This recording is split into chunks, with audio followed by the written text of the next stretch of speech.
be a few things that we can do to start getting ready. Then we'll have a few updates from up the audio. Is it? Well, maybe it's because I'm not holding it here. So a few updates from Mary Kent's from the staff side of things, and then the financial results and information there. The one thing I was going to mention before we even get into that is there's probably in the back of most people's minds some questions about, we were talking about announcing in January, and now it's March, and why is it taking until March? So I wanted to give that explanation first, which is entirely one answer, is housing and moving here. And the fact that it's a very challenging thing to get into Cary and move to Cary. So we have figured out enough of that Father Jay was able to go ahead and say, yes, we're ready to go. We came to the agreements on everything early this week, is just why we got that out when we did. But I just wanted to give that as the first thing. And from there, I'll go into a couple other things. But one of the things I didn't quite communicate well enough was the audio for this, but I wanted to go and show everybody the video that was sent out that's on the YouTube. And the way I'm going to do that is to hold this to my laptop. So hopefully that will go well. We'll find out. So,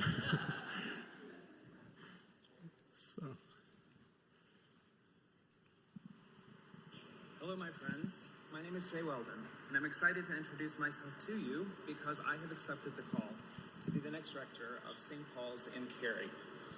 From the very first days that I talked to Alita and Lanny, your search committee, your vestry, I was so impressed by the story of St. Paul's, how it's a place of welcome, of intentional love, of community, of growth, of service, both to the parish and also to the wider world.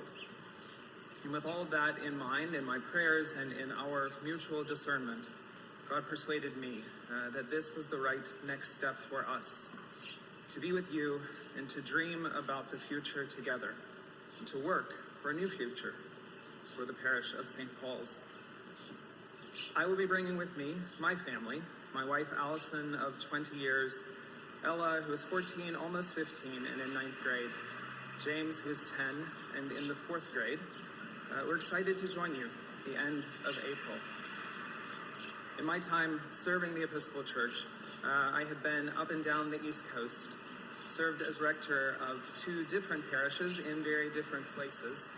We're originally from Georgia, though right now we live in Massachusetts, where we've been serving for the last 10 years, which I hope will qualify us as relocated Yankees and help us to fit in Cary. In any case, my friends, there's so much that I would like to say, but we'll have the opportunity to say to you soon. I am thankful for the leadership of your parish and everyone who has made this possible. Please keep us in your prayers and know that we will be praying for you as we together take this these next steps in the sacred journey of Lent, and then we'll be together during the season of Easter. May God bless you richly, and we plan to leave the snow in Massachusetts.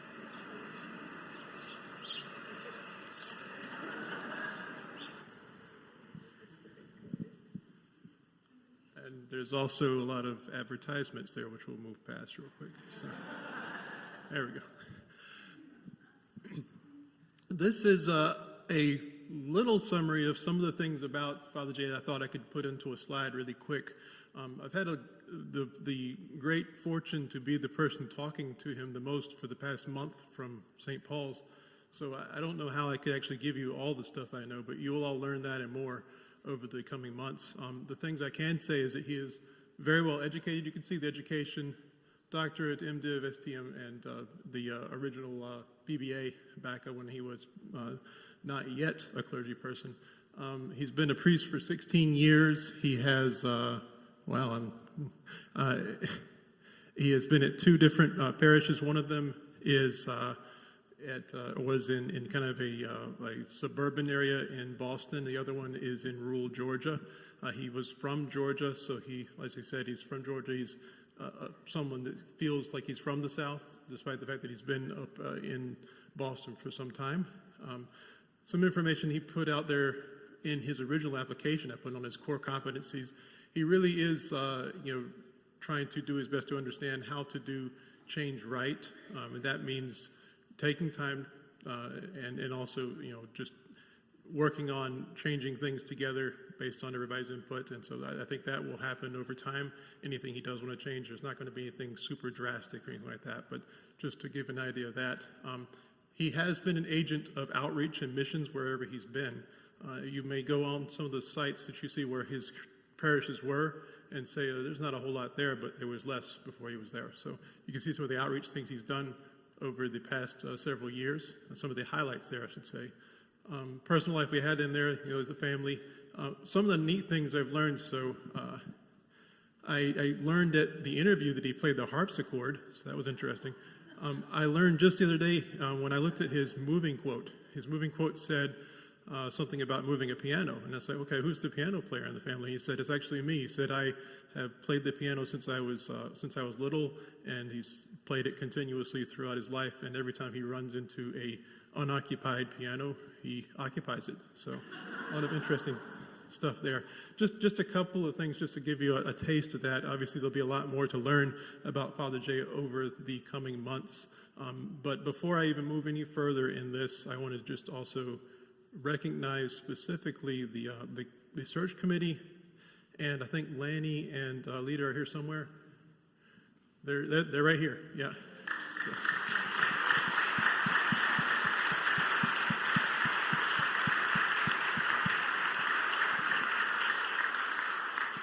They did a fantastic job. They went through, I don't know how many actual applications, and went through multiple interviews remotely, and then they went through in-person interviews.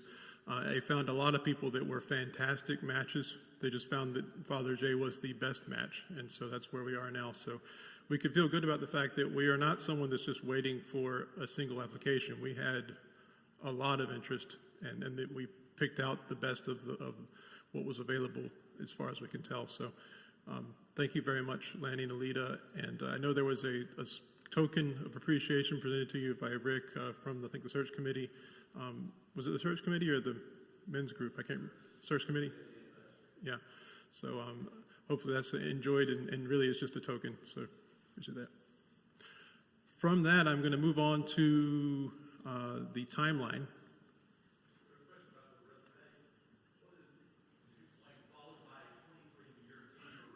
Yes. One of the interesting things here is he actually, when he went to Newton, whereas the Parish of the Good Shepherd here, he actually followed a rector that had been there for 23 years. So very similar in ways to coming to here and following a rector that had been there for 26, I think it was here, so 25, 26.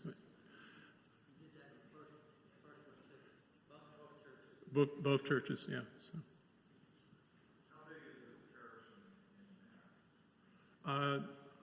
Does someone have the answer to that? How big is the parish in Massachusetts? It's not as big as we are. It's not tiny, but yeah. About two-thirds our size. Okay. Sure. Yeah, the question was how big was the parish in Massachusetts, and the answer, as far as I know, is about two-thirds of the size. So. Yeah, and I'll move next to Glenda, who's going to talk about the timeline. So. Thank you. Good afternoon, everybody. I'm Glenda Swan, Junior Warden here at St. Paul's. And before we start this timeline, I'm going to ask you to give me about 2 minutes of your time so we could take a trip down memory lane and recount all the blessings that have been bestowed on our church and our parish and our people during this time. So we're going to start with the phenomenal bridge priests that we had. Reverend Stephanie Yancey and Carl Holland. We could not have been more blessed. They were critical in helping us continue to move forward in a time of transition, early in the time of transition. And then those two folks, along with the strong lay leadership and the staff we have at St. Paul's, was a perfect combination to keep us moving forward. And then we actually got an interim rector, Mother Sarah, and under her leadership, under her leadership and a strong annual giving ministry, we had a balanced budget several months before we have done historically. So that was huge. At the end of the year, we sort of knew where we stood.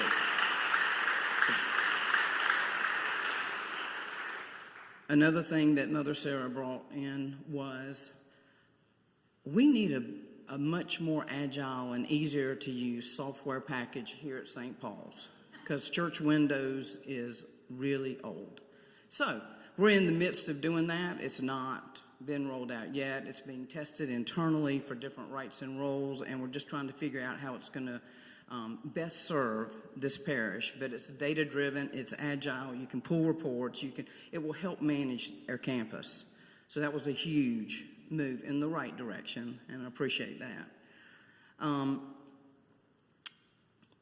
Also, after we had Mother Sarah come in, then we had Erica Ritterman. Is Erica in here?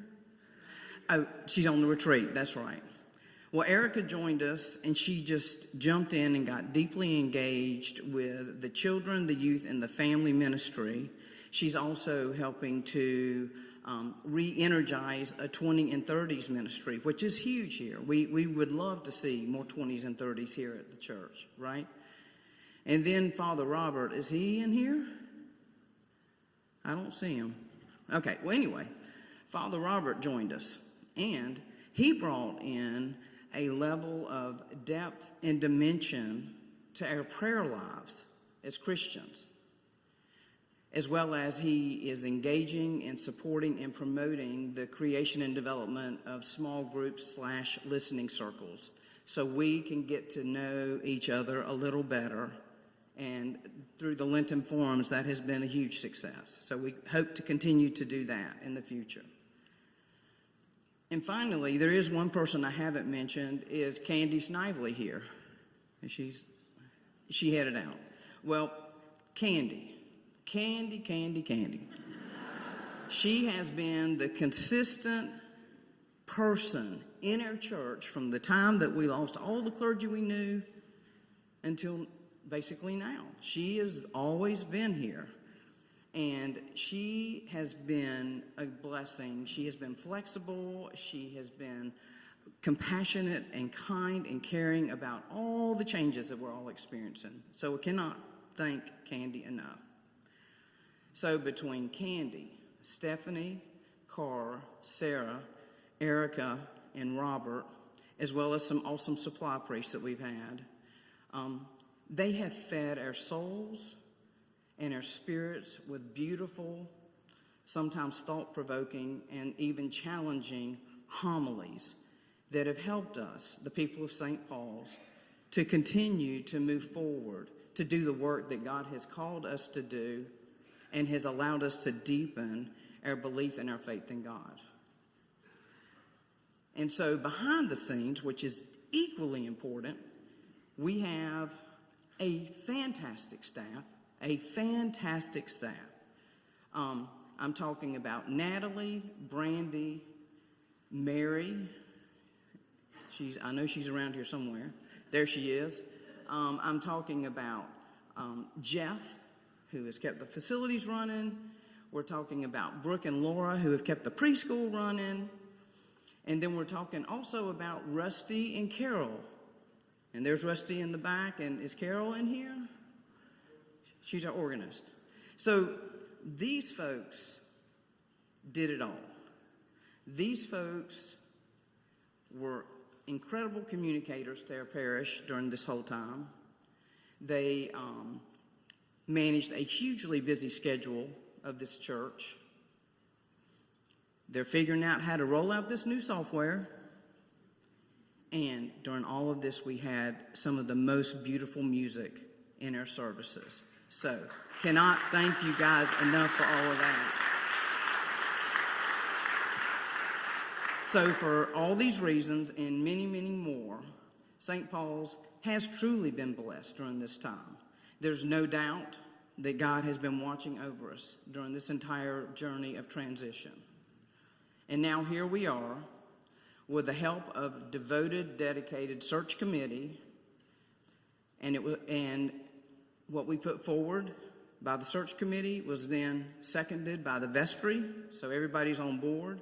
we are going to engage in welcoming our new rector, Father Jay, and then see where together God will lead us. So lots of blessings have happened over the past, several months, and I don't want us to lose sight of that. Now, here we are. We got a timeline for Father Jay. So March 11th, the announcement was made. Hopefully everybody heard it. Today, this is us. We're having our parish meeting update. April 5th is Easter Sunday, and then April 12th is when Father Jay comes for the first time. Sorry, I misread that. Yep, April 12th is his last day at his church in Boston, and then the 15th is his first day here at St. Paul's. And then on the 19th, we have the visit from Bishop Sam for confirmation, so that will be a very exciting time. And then Father Jay will be with us for the first time at church on April 26th. So that's the timeline for Father Jay and for all the other very, very important activities we have going on during this time. So there is much, much, much to be excited about. Yep.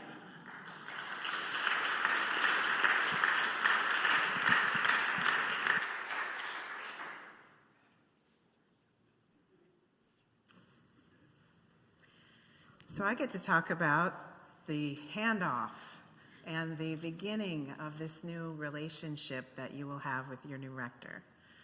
This is an exciting time. It's a scary time. It's a wonderful time. And since we are right on the edge of St. Patrick's Day, celebrating St. Patrick, I thought about him as I was thinking about how to invite this conversation about how we approach welcoming a new rector, building a relationship with a new rector. And so I wanted to just lift up three gifts. These are really three virtues that I want to invite you to practice, to put into practice as you prepare for this time. And these are gifts that you will, if you do practice them well, you give those gifts to him, to his family, and you give them to yourself. Ultimately, these things serve everyone in a time like this. So I want to first off just ask you to imagine or remember a time when you have yourself been through a big change, where you were new somewhere, new to a job, new to a neighborhood, maybe, new to a family. You've just got married, or in a new relationship, and you're becoming part of a new family, a new school. Just remember one of those significant moments of transition where you were the one moving in. And remember the people around you at that time. Surely there were people who were really helpful to you and who really made a huge difference about your ability to kind of land, take a breath, learn what you needed to learn. You had time, there was grace, and who welcomed you, who invited you, who helped equip you. Surely there were people like that, we hope. Or maybe the memory is of a not so good beginning, where there were folks who just kind of let you sink or swim on your own, right? Or who had expectations day one. They wanted you to get to work on this or that. And there was no sense of sort of awareness that you had a life before you landed, that you have a family beyond work or whatever, right? We all have experiences that we can draw on. And I think those are really important because this family that's coming to be with you is a human family. They are just like you. They have, needs, and they have hopes. And they also have some grief. Just as you have grieved letting go of the clergy that you have let go of and seen come and go over these last months too, they're letting go of 9 years, I think it was, in their last parish. And even when it's time to go, there's a lot of grief. And I want to just note to you, think about the kids. when my family left St. John's in Wake Forest a year ago now, when I told my son that we were leaving, he just burst into tears. I just did not expect that it was going to be that painful for him, and it was. So, I mean, these kids have grown up in that church. Most likely there's going to be some pain for them, and it's very hard. They're ending, they're coming here at the end of a school year. It's going to be tough. There's going to be some grief. So my goal today is really just to help us think a little bit about what's going to make it easier for us, for you, to form a good relationship with Father Jay and with his family to begin. And so St. Patrick used the shamrock to teach the people of Ireland about the Trinity. So I have this trinity of values, the trinity of virtues I want to share with you. Hospitality, humility, and patience. These have been the things that have meant the most to me, certainly, and I think a lot of rectors would say the same thing as you begin those new relationships. Hospitality is really more than just being friendly and warm.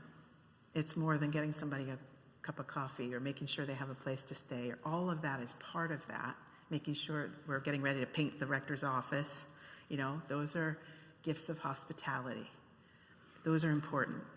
But what hospitality really means in a Christian context, in a Christian sense, it is making space and time for you to form a relationship, for there to be something new that emerges. A relationship forms a kind of what Robert was talking about today in his sermon, that compassion of Christ that is in us, that it bonds us to one another. We need time for that bonding to take place. And space, creating the space for somebody to show up in the midst of your ongoing life, to not know what's going on, and to be able to be themselves, right? A space that allows them to be themselves and bring their whole self here. That is a part of hospitality too. And what grows up out of that is the new ministry that you will share together. I think it's important to think about a congregation as an organism. It is a living thing. And if you think about how it is that, if people who are involved in horticultural work, they often will graft plants together. They'll graft one cultivar, whatever, into another. So you have this great science that happens that brings one strain of rose and puts it together with another, and a new thing comes. Well, what happens when they do that? The first thing they do is cut the branch. There's pain involved. There's a disruption. Then they insert the new, and they wrap it to protect it from invasion of bacteria and so on. And then they give it time. And so that's what I want to invite you to think about in terms of hospitality. It's larger than just being very friendly, which you are, or being very warm, which you are. It's creating space for that new branch to be inserted into the midst of this, and for a new organism, new flesh to form around it. And it's out of that, that new life comes. The plant is different from then on because that new has been accepted, and all the gifts that the new branch is bringing can thrive. And if that environment is not right, it can die, right? So it's very important to think about that. And it also reminds me, I will say, because I think this is the most important one, I'm not going to take this much time on all of these,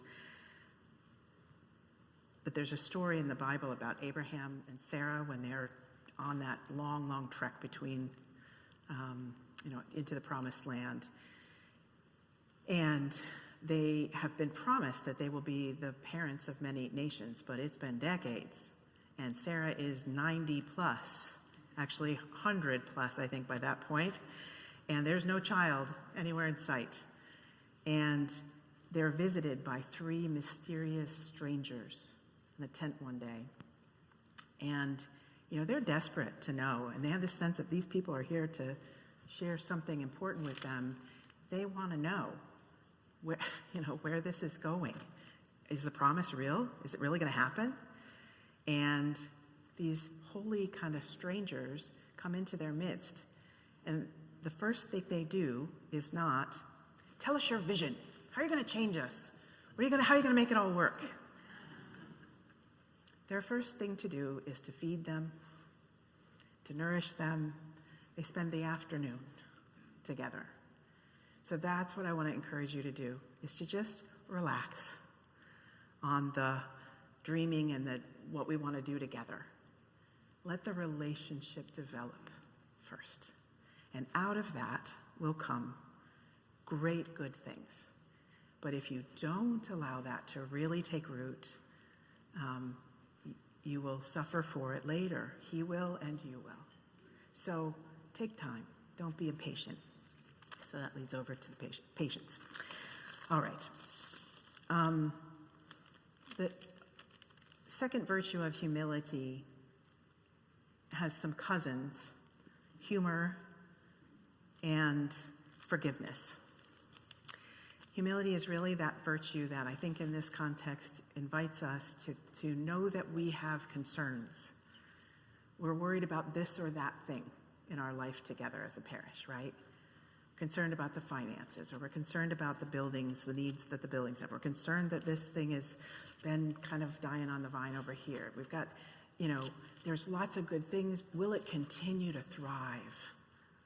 Is a thriving community, will it continue to thrive? We've got anxieties and worries that are going to be a part of what you bring into this moment, of course, and that he will too, and his family.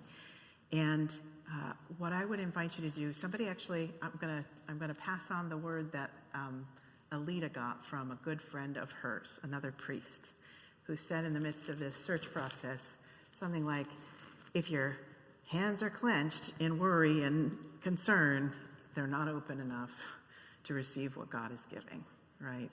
So we have to open our minds, our hearts, our spirits, and let go, hold loosely what it is that you love and you want to make sure it continues. Hold loosely the thing that you want to make sure doesn't happen or does happen. Hold loosely, because without that ground of relationship, there is not much chance of that coming to fruition. You need to be able to allow that space. And forgiveness, he's got a lot more names to learn than you do. The whole family does. He's going to pronounce your names wrong. He's going to forget the Heifer International offering. Maybe he'll remember it, but he's going to forget something else. I promise you. I promise you. And I'm having this experience over at Glen-Eyre. I have like 750 people now to relate to, and there's no way. And they wear name tags. Wear your name tags. Seriously. That really, really helps. And just, to be able to laugh when something goes a little wrong. The bulletins are forgotten, or the procession is a mess because, whatever. It's just, it'll smooth out. I was a little bit fumbly and a mess when I got here. Things have gotten a little smoother, right? That is going to happen. He might be better at that than I am. I hope he is. But there's going to be something else that doesn't go quite, And so that, I think, leads us to patience, which is, it's really not a crisis when that stuff happens. It's a Tuesday. That stuff is not a crisis. So I think there's opportunity. There are studies that show that it takes 2 to 3 years for a new leader of a congregation to really mesh and be a part of and have a new life with a new congregation. That's a good long while. But there's just such an exciting time. You'll have all this opportunity. It doesn't mean that everything's going to stop and we're going to wait and do nothing. It just means that kind of the newness, the clarity of who you are together is going to take a little while to show itself. And that's a great time of discovery, like when you've had a new child. You know, you get to discover this personality emerging, right?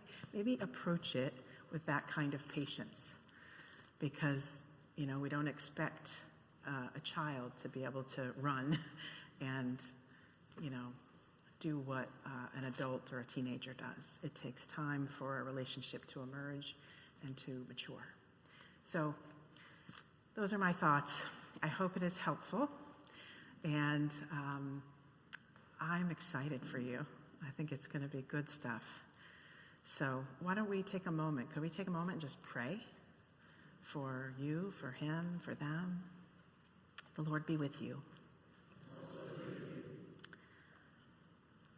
Holy God, this is a time of tremendous change and opportunity and hope and excitement and grief and uncertainty, anxiety. We know that you are large enough to hold it all. And we know that you have brought, through the discernment of your people in this place, you have brought this man and his family to be the rector of this church, the next rector that will help to bring forth the gifts of this congregation and to bless that which you are bringing about here. And we, for all our uncertainty, we ask you to help us loosen our hands, open our hearts and minds, and trust you. Trust how you have moved through this experience to date, and that you will not drop us now. We thank you for your faithfulness and pray your blessings on Father Jay and on Allison and Ella and James, on the parish of the Good Shepherd, who is preparing to say goodbye and entering this long process we are just now concluding. So we know you to be gracious and good, and we trust that you will be with all of us in this journey. Through Christ our Lord, we pray. Amen.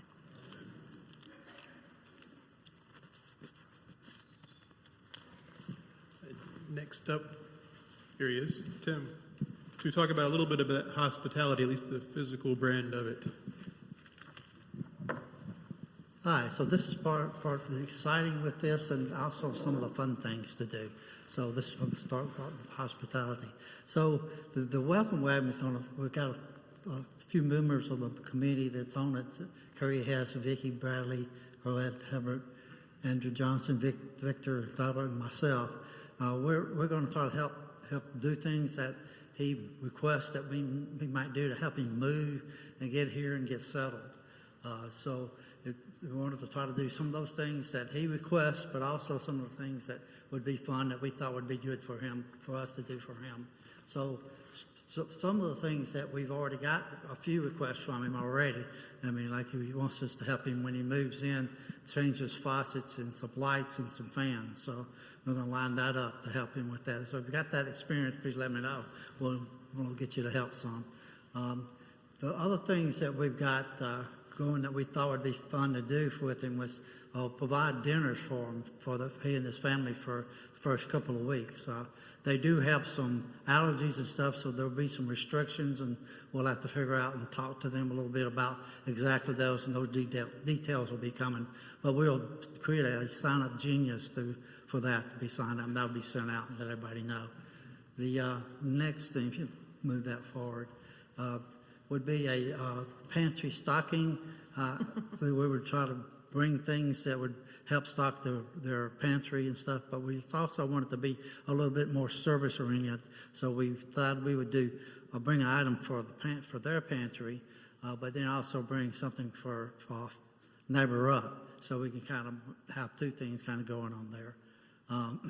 And we'll be bringing more details on that a little bit later too. We're just now beginning to talk to them more about these kind of things.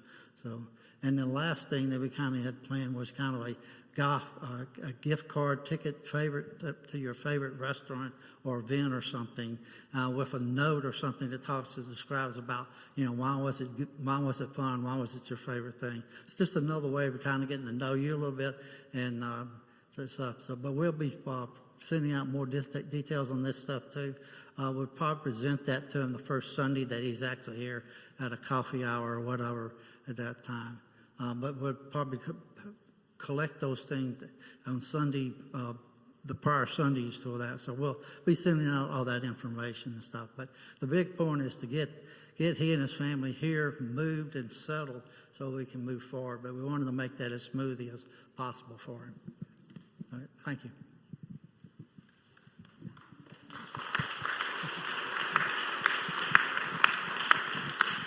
So look forward to some communications on that. You'll be able to find sign-up geniuses, et cetera, in the coming days or a weekish, something like that. So we'll move over to an update from our staff, which is represented by Mary. Thank you. Which is strange that I used to just be sitting in the pew and now I'm representing staff today. I am on staff as the community connector, right? People have suggested that perhaps I have a cot in my office, and I do not. I'm paid to be here, and I am here a lot because I'm paid to be here. You all pay me to be here, and I love it. I'm still here, okay? And so is everybody else on staff.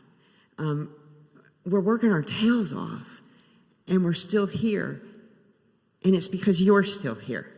Because the most enjoyable part of this is that we're not doing this for ourselves. We're doing this because we recognize the power of volunteers and the fact that you all are really giving of your time and trying to figure out how a system is working. And that's why we're still here, because we love helping you get your talents where you want them to be and helping you to thrive. I will say it's been an interesting time.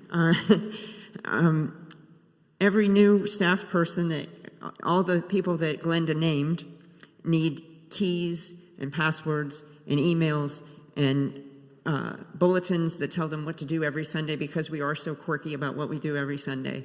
And that all takes a lot of time. And we're a little tired of new people coming in and needing new things, but we're thrilled that there's one more big one coming. So, so again, we're still here. And the most thrilling part for me is if I look back to 2020, when nobody was here, and we wondered if people would still be here. And I had some deep conversations with a rector who was here and said, "Are people still going to be there?" And he said, "I don't know." And then we turned around and you are still here.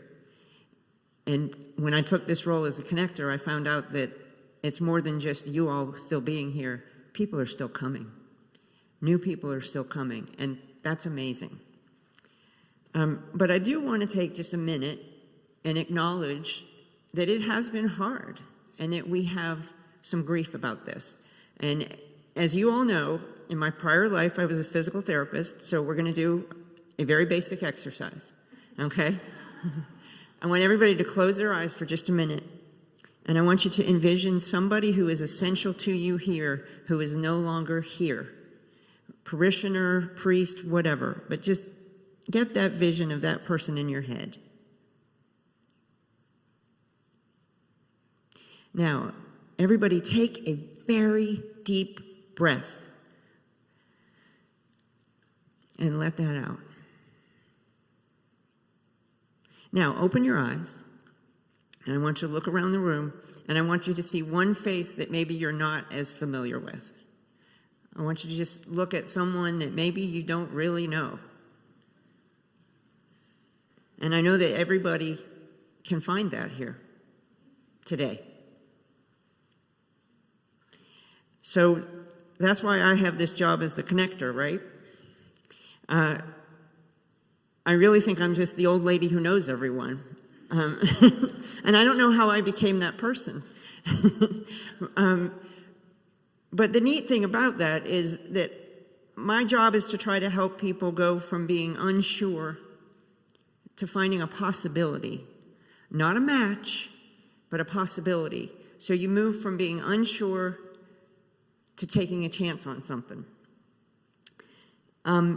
It's all dependent on someone being willing to take a chance and someone at the other end being open to allowing someone to take a chance. It gives me a chance to think about how to present who we are to people. And that's what the search committee has done an amazing job of, putting together that story of who we are. But I want to propose to you all something about our origins. I've been thinking a lot about this. This community is not rooted in nativity. We aren't all having been born in North Carolina, and this Cary is not that, right? We're a blending of transplants and natives. We're not inside the Beltline brick and mortar church. For goodness sakes, there were a bunch of Yankees mixed with natives who were in a tin building in the woods. That is our origin story, a tin building in the woods. And out of that possibility, think about who we became. We're still in the woods, but it's a little bit of a different vibe now. And then when people come here, what I'm hearing from people is it's the vibe of this place that is keeping them here. It is the vibe that they're curious about. What is this place in the woods, and what are we doing? And now that they've cut this beautiful greenway through, we're no longer stuck in the woods where people don't know us, right? This place has been built by a mixing of transplants and natives who know how to work really hard, who know how to love really hard, and who know how to be open. They know how to speak up, they know how to make things happen, and they know how to leave room in the pew for somebody else. That's who you have always been, that's who you will always be, and that is the easiest sell in the world for the community connector. So, no, I don't have a cot here. I love being here because of who you are and who you are becoming as you make room in the pew for more and more people. I don't have any doubt about what's ahead. People are still coming in the door. Yes, we have a lot going on. I am thrilled that we have Holy Week and Easter because a lot of people come through those doors, and you're going to slide over in the pew and you're going to show them where we are in the service, and you're going to say, oh, that's the heifer offering, right? You're going to say, hey, talk to the connector back there. They'll explain everything. One of the neatest things that is going to happen, Glenda mentioned it a little bit, but we are switching over to this new database system. We're not there yet. We will be. But it is going to be something that's going to open up a lot of possibilities. We're going to have the ability to control our own profiles on the directory. It's going to be a secure system, but you're going to get to tell people what ministries you are. You're not going to depend on me making sure I update a list. You're going to get to share a picture if you want, so that people will know who you are. You're going to be able to look at pictures of people, so you know you're going to be able to figure out how to navigate the system. I'm still going to need to be there to help people understand what to do, but together we're going to figure out how to make a little more continuous process so that people can relax when they get here and really enjoy what's ahead. So thank you for still being here. And when you see my fellow staff folks, if you could take a minute to thank them for still being here. We're not going anywhere. We love this job, we love this work, and we love this congregation and all that you bring to it. So thank you for giving us so much to do. Keep it coming.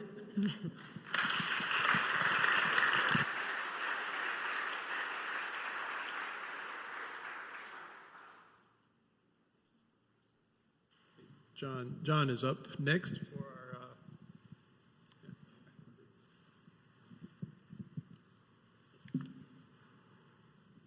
Thank you, Randall.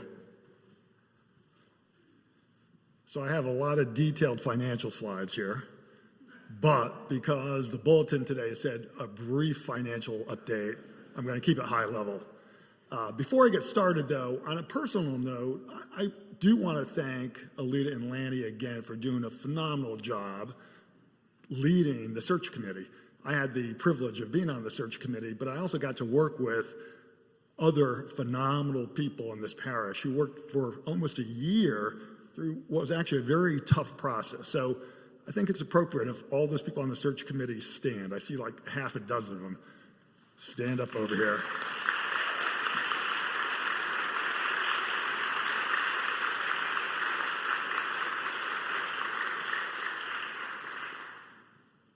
Being on the search committee and the vestry this year, I got to spend a lot of time with Father Jay.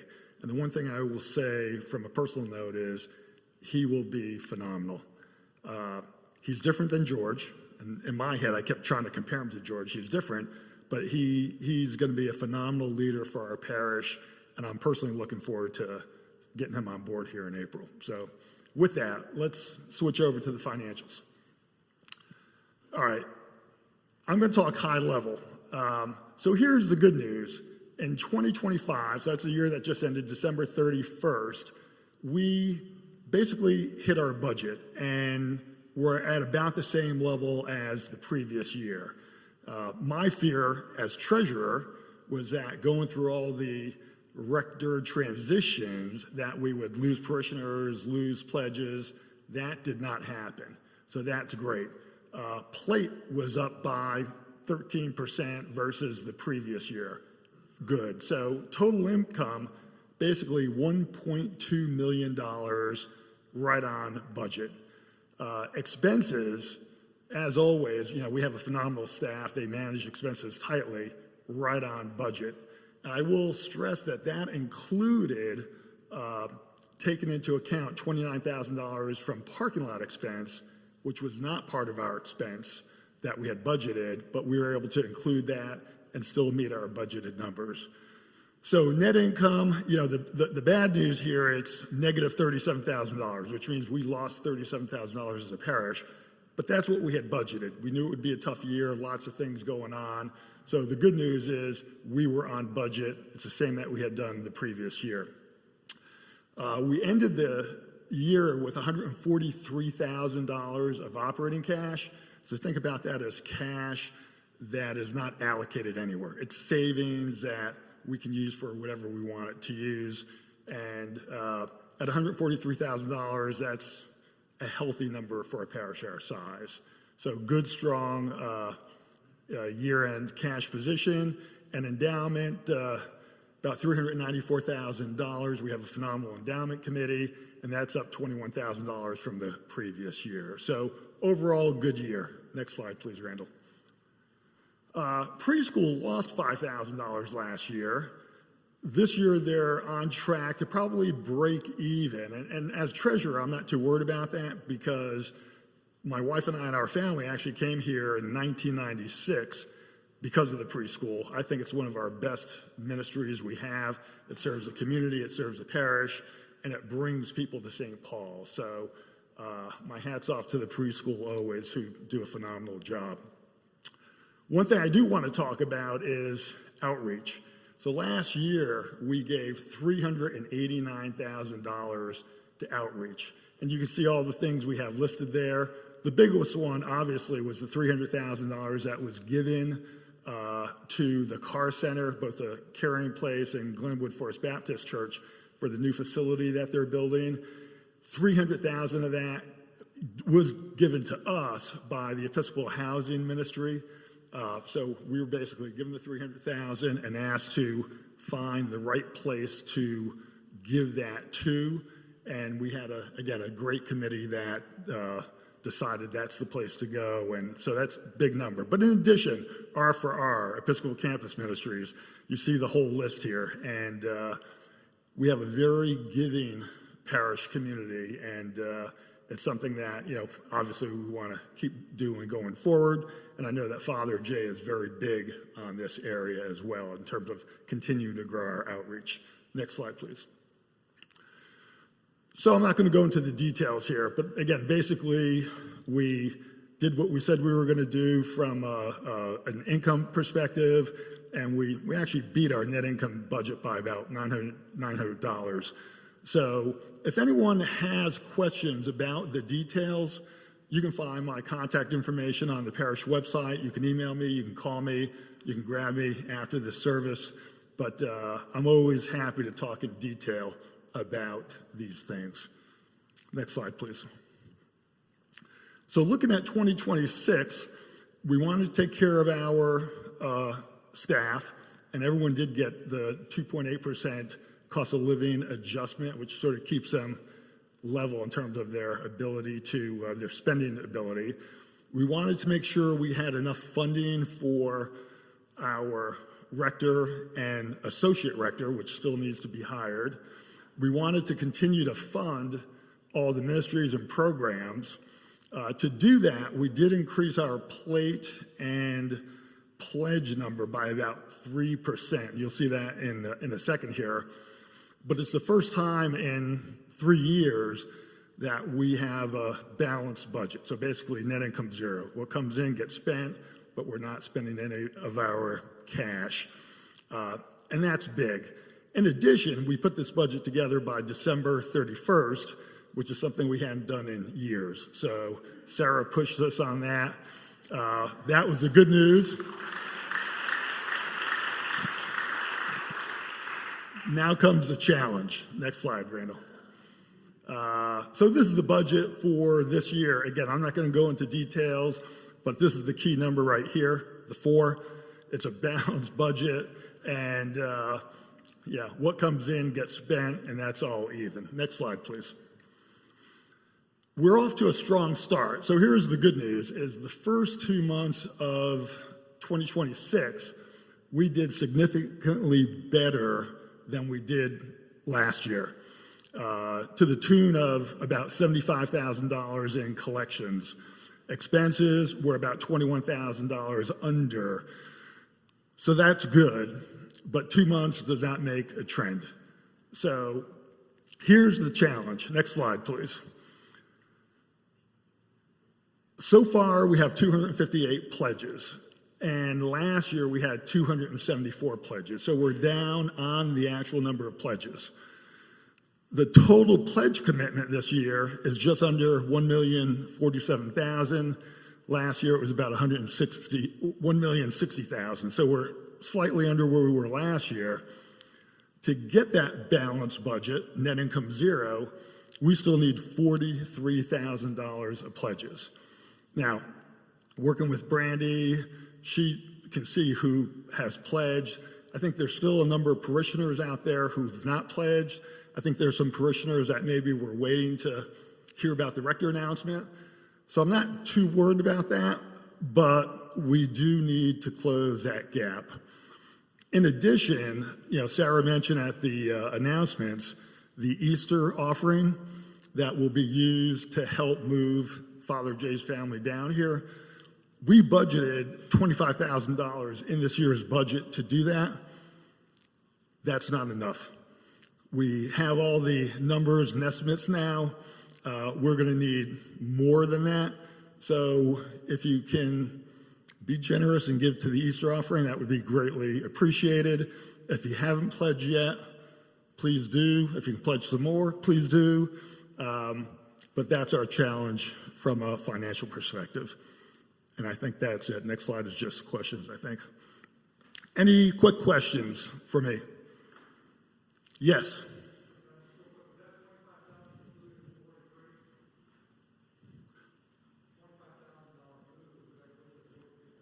Okay, I'm going to let him. Yeah, just real quick, the 43,000 that you're showing, the gap, did that include the 25? Yes, it does. It does. Right, The 25,000 expense we're moving is in the budget.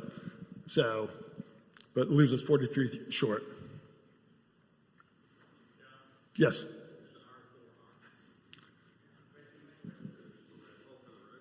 Yes. Yeah. Good question now. Yes, Sarah. Are you? Oh, what is R for R? Refuge for Refugees is the answer. Thank you, Brian. I wonder if it would be helpful to talk a little bit about staff retaining the associate, but it's not a full-time for the rest of this year in this budget. Yeah, so This is the just the budget impact this on year staff. assumes that the one associate is half-time. Not being sure when the new rector was going to start and when he would want to hire. So that is an assumption. There are a number of assumptions in this budget. But anything else related to that, Sarah? It'd be important for folks to realize that that there are some things that we've got to build back to. Yeah, and by the way, I can actually see Father Jay coming in and hiring someone sooner than later, and then that'll be another budget challenge. But we always seem to figure it out as a parish. Yes. Yes. Does the budget currently also include keeping Erica's position for the rest of the year? Yes, it does, and also increasing her salary for when she gets ordained to match what we need to do there. Yep, good question. Only one question, sorry. No, go ahead. There was a concern earlier in the year about the rector's discretionary fund. Was that repaired, or? It had gotten low and we needed more, yes, before Yes, so the rector's discretionary fund is a fund that the rectors have that they can help people in the community. That was low, plea went out, and we had some very generous parishioners add to that. So yes, that was taken care of. Other questions? All right, let me tell you. Oh. But this has nothing to do with the budget, and I'm not sure we're going to have final questions. So my question, and maybe this has been answered, and I wasn't here to hear it at one point, but Sarah, will you have to step back for a while? How long will that be? I don't know. I haven't talked to the bishop yet, but it's usually about a year. I'm right at Glen Eyre, and I'm 4 minutes away. I know, but teasing. Yeah, no, that's normal. That's part of what we have to do as clergy. It helps to.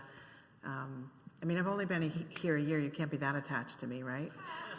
So but it is important to be able to just really create that space to form a new relationship. So.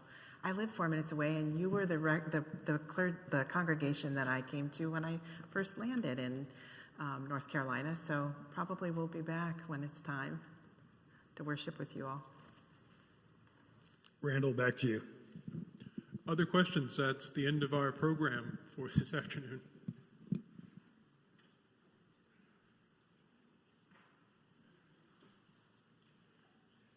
I'm going to, what?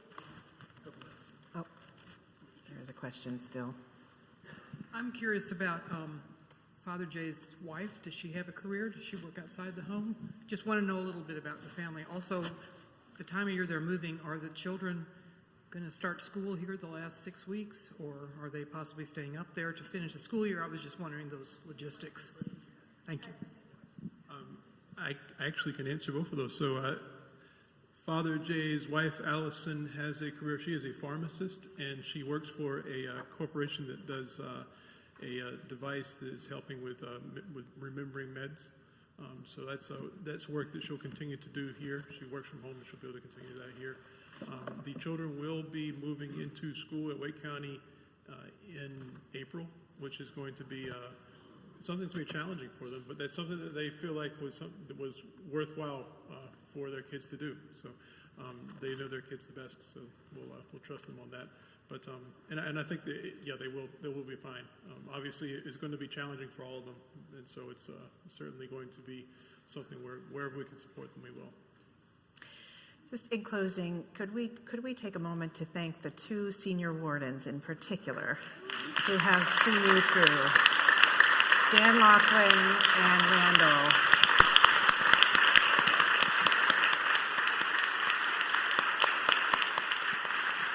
It's an enormous responsibility, and at least when this all started, Dan was full-time employed, and so is Randall. These are big, big jobs to take on top of everything else, and being parents and so on. So the work is still ahead for you, Randall, so thank you. Well, thank you. I also say Barb here was also a senior warden. Yes, she when was. the That's transition right, just happened. before the, that's right. Yep, it's a team sport. All right, go in peace to love and serve the Lord.